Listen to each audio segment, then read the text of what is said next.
8 জনেরই প্রত্যেককে 10 দিনের জন্য রিমান্ড চেয়েছিল তদন্তকারী কর্মকর্তা। আজকে এই মামলায় গ্রেপ্তার দেখিয়েছেন এবং একই কোর্টে আজকে রিমান্ড বিষয়ে শুনানি হয়েছে।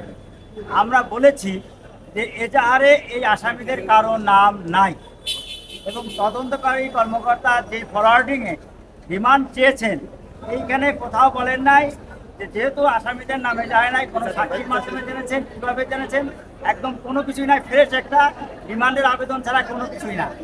এইরকম একটা আবেদনের পরিপ্রেক্ষিতে রিমান্ড দেওয়ার কোনো কারণ নাই।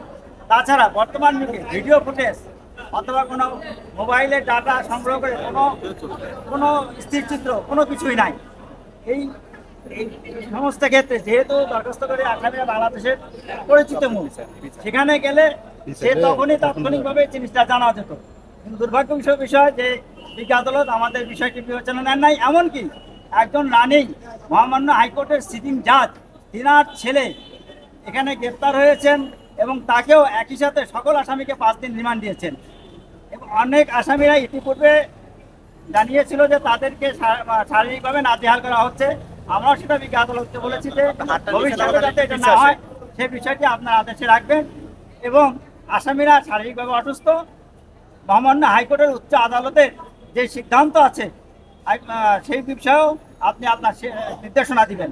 বিজ্ঞ আদালত মহামান্য হাইকোর্টের নির্দেশনা মেনে 5 দিনের রিমান্ড দিয়েছেন। আমরা মনে করি এই রিমান্ড অত্যন্ত নিয়ম বহির্ভূত হয়েছে এবং আসামিরা ন্যায় বিচার থেকে বঞ্চিত হয়েছে। Thank you.